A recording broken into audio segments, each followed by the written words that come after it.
This is Sukirti from Awfis, India's largest co-working network. Welcome back to another interesting episode of ThoughtCast, our podcast series where we connect with inspiring leaders to uncover what is shaping the world of work and discuss the ways leaders can navigate through change as commercial real estate undergoes paradigm shifts. On today's episode of ThoughtCast, I'm extremely delighted to welcome our guest, Pulkit Bakshi, to discuss the changing workspace dynamics in 2022. Pulkit is currently India Head of Flexible Workspace Solutions for CBRE. He is a seasoned expert in the flexible workspace domain, having worked with leading flex operators, corporate occupiers, landlords, and investors, helping them maximize their returns and create winning flex workspace strategies. A very warm welcome to you, Pulkit. Thanks for joining us for this podcast. Thank you, Sukirti, glad to be here and thank you for inviting me. So, Pulkit, you've had an exceptional journey deep diving into the flexible workspace domain for more than 9 years now. You started your career with CBRE back in 2013 as a key account manager, and now you are leading flexible workspace practice for India. Please share with us what drew your interest in the flex workspace area to begin with. Sure, again, thank you, Sukirti, and great question. So, of course, while it's been 9 years with CBRE, more than nine now, but I didn't start as a key account manager, but that was the last thing I was doing before, I ventured into Flex full time as an initiative head.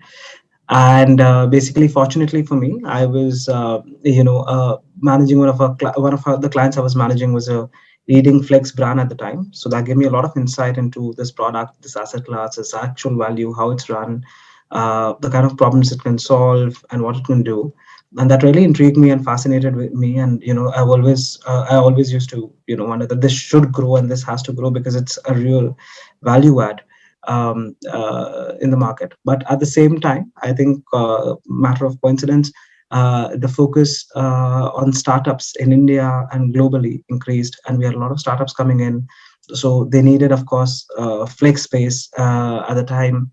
We also had a lot of VCs sort of opening their hands. So there was a lot of funding, which, operators got, occupiers got, and all that. And this was also maybe, millennial generation sort of moving to the next one. So there was more younger workforce now getting infused who wanted vibrant, more collaborative workspaces. I think so a lot went around together to sort of make this happen for the industry. And I was just fortunate to be at the right place at the right time and have some sense and perspective into this asset class because of my previous work experience.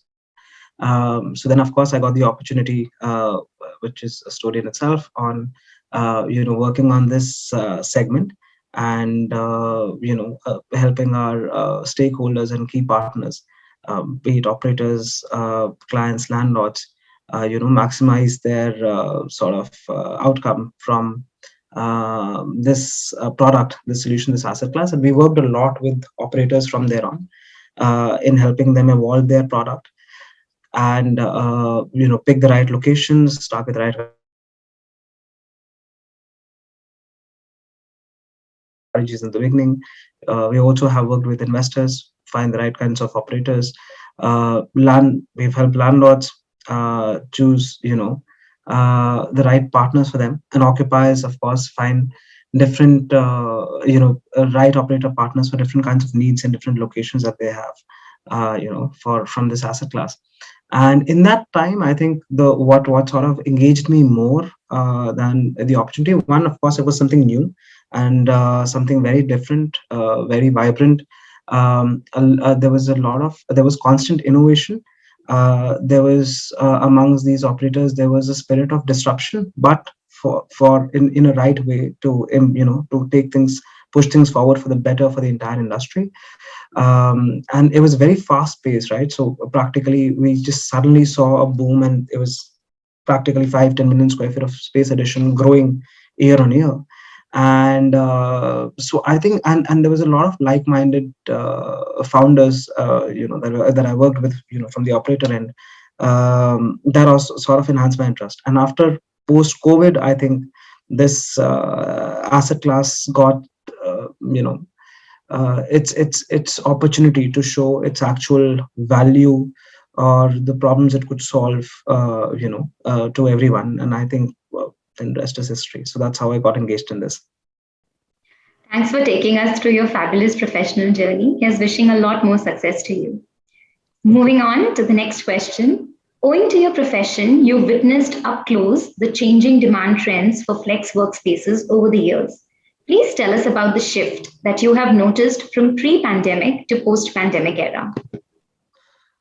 So, of course, see, pre-pandemic, flex for large organizations, they consider flex as mostly a swing space or a short-term solution, for small teams, and they were very clear if they needed flex space for something or not. So it was not like that. Okay, let's evaluate flex space also for everything. It was okay for this kind of requirement. We need some kind of flex space, and otherwise we don't need flex space. We have a traditional office, or we like to go for that. I think post-pandemic, Flex, of course, has diversified. Operators have done a great job innovating their products and their offerings, and they've been great service providers and supporters to their clients and also the landlords during this time, especially some leading operators, and they've earned a lot of credibility through their honest efforts. So what now has happened is there also been flex spaces, and especially flex operators are also now perceived as problem solvers, right? So clients now have, in my view, business problems that, okay, we need, or human resource problems or finance problems that, listen, we don't want to invest in capex, or we are hiring a mobile team somewhere, or we need to sort of implement distributed working or hybrid working for that matter, or we do need shorter lock-ins at this point. So they have combination of reasons why they want to do something, and flex as first comes as a solution to solve for combinations of these problems, and that's how they go about it. And second, then when that comes, then flex in itself is divided into two things, right? Flex has a physical aspect where you can divide it into a co-working space, a business center, a managed office space, incubator, accelerator.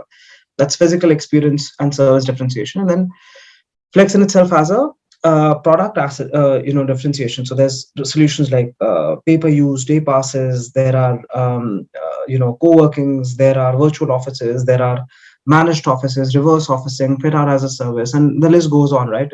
It keeps increasing because the operators keep innovating, to solve for the evolving demands of clients. So now basically flex is not just a space you use to harbor a small team for a short period of time. Flex is a way to solve a business or a human resource or a financial problems at times, or just optimize operations for the better, and I've seen the client mind set shift in that way. But I also feel, and initially maybe during the pandemic, and before the pandemic, there were certain companies that would use some flex space, that were ready to experiment with flex space and its increasing use cases. But there were several that also were not sort of using it, other than the initial reasons for which I mentioned. Now most of these companies had to sort of, let's say, some of them had to force use them at all also, right? And but during that time, and they must have used them at the time just for the want of a shorter lock-in, or not wanting to invest in capex, or uncertainty in employee headcount whatsoever. But now when the pandemic's almost phased out, in a way, we see those same companies who use that flex solution or one or the other kind of flex solution as, let's say, a force of hand at the time, now want to adopt it willingly, and want to, because now they've seen merit. They like the service for what it is now. They operate, and a lot of credit for that goes to the leading operators in the country who've used this time really well, being actually flexible, actually innovative, actually supportive to these clients. And now I think even if there's no other pandemic, the demand for flex spaces will only go upwards from here, because of the honest merit earned by various of these leading operators and their products and the solutions and the honest spirit of innovation at all points of time. So that's, I think, what the change is. Some of the points that you have highlighted here are so crucial, Pulkit, for all flex-based stakeholders to take into account while deciding on their future strategies. And I know that you've actually told us an entire list of things that occupiers consider while choosing flex. But my next question is, in your experience, what are the top three critical reasons for occupiers to choose flex workspaces in their overall office strategy? Okay, I'll say what are the top three reasons, and I'll say what I think is, as per me, will be the what should be the differentiating factor going forward. So the top three reasons, of course, in India, at least one of the main would be wanting to convert capex to opex or avoiding initial capex spend. Second would be to sort of how do you say to implement distributed working, hybrid working, core and flex strategies. Because it's hard to do them with new flex spaces in the network of offices that you have. And the third, I think, is actually the flexibility, not just of tenure, flexibility of solutions. So you could convert if you took a co-working solution today with one operator, if it doesn't work out for you, you could convert it to passes. You could move one location to another. So operators are very flexible. Earlier, maybe it was only flexibility of tenure and the desk. Okay, you could scale up and down. You could sign up for short periods. Now there's a lot of fungibility allowed, right? You could move from this location to another if this location is not working out. You can, you can convert one product or solution that you've purchased into another product solution for the same value. You could pay deposit this way or the other. So I think third is flexibility. But I do feel that going forward, the differentiating factor, if the distributed working really picks up, will be network for operators, right? I think the ones that have a large network will definitely benefit. We do see, and not just in tier one markets, especially tier two markets, we're seeing a lot of demand for tier two cities. It's not just a part of theory or reports anymore. It's really happening. But we do not have, a lot of let's say mature product in those markets yet, and we need some of the leading operators to sort of take positions in these markets to be able to through build great solutions for clients, so that it can actually be a very spread out offering. So eventually we'll have a little bit of an edge are the ones who actually have a very spread out network of quality centers across the country, and not just tier one cities but tier two, tier three cities as well. Thank you so much for highlighting the top three reasons. You mentioned CAPEX to OPEX, converting CAPEX to OPEX, adopting distributed, hybrid, or core and flex strategies. And then the third point, which was very interesting, was flexibility leading to fungibility in terms of the solutions that they can use. And you also mentioned the differentiating factor for all flex operators will be network. So the ones with the larger network will give occupiers an edge in terms of having a better distributed workspace strategy in place. Yeah. The next question is pertaining to a recent trend that we have all been hearing and reading about of late. So hybrid workplace and work near home are the latest buzzwords these days, with their obvious benefits recognized by employees and employers alike. We are still seeing some organizations globally facing challenges with getting their workforce back to offices. What, according to you, are some of the challenges that companies are facing? Sure. So, see, the one thing is, of course, amongst the things to be looked at is, many employees across sectors and, and companies have proven that they could be equally reliable. The pandemic actually lasted longer than anybody would have wanted it to. A lot of them had to move back, so they sort of the apartments that they had rented, they had to give up. A lot of maybe they had to sell their furniture, whatever took them to displace themselves. Now coming back to tier one cities and those offices to do the same job may be a little bit difficult for them.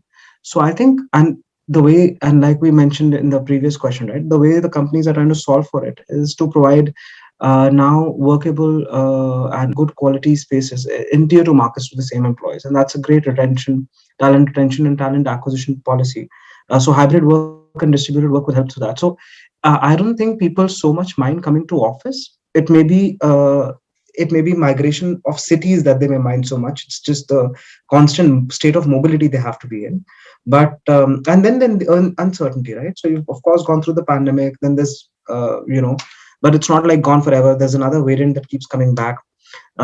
So it's also that. I think the core and flex strategies that most of these companies are trying to now apply and the hybrid work strategies, the distributed work strategies, the hub and spoke strategies that they're applying, and they're using a lot of flex spaces across the country to sort of implement those, will actually help them bring their employees back to office.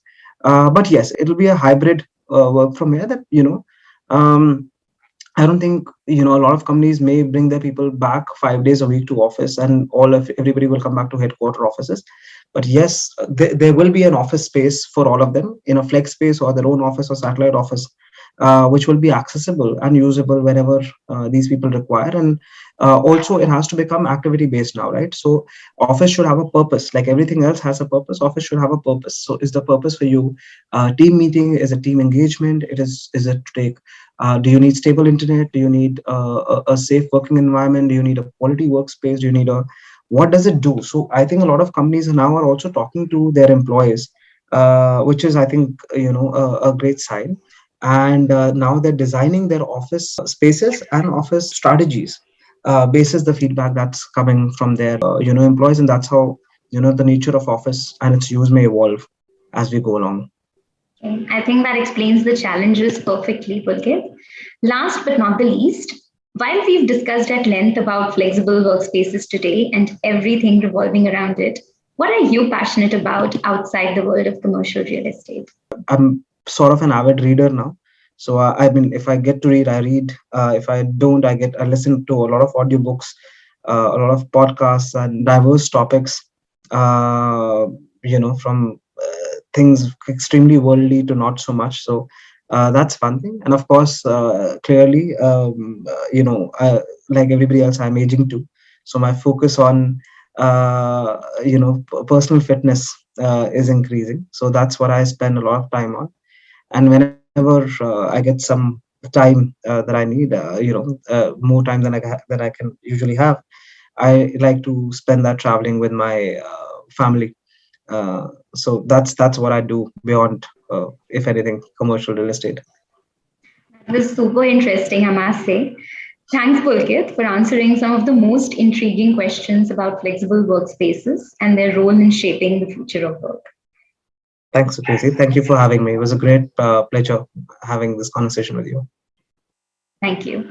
And a big thank you to everybody for listening in. We will be back again with another episode of more such insightful discussions. Please keep checking our Workplace Insights Hub portal for more such interesting content from India's leading CRE experts. Signing out for now. Take care and stay safe.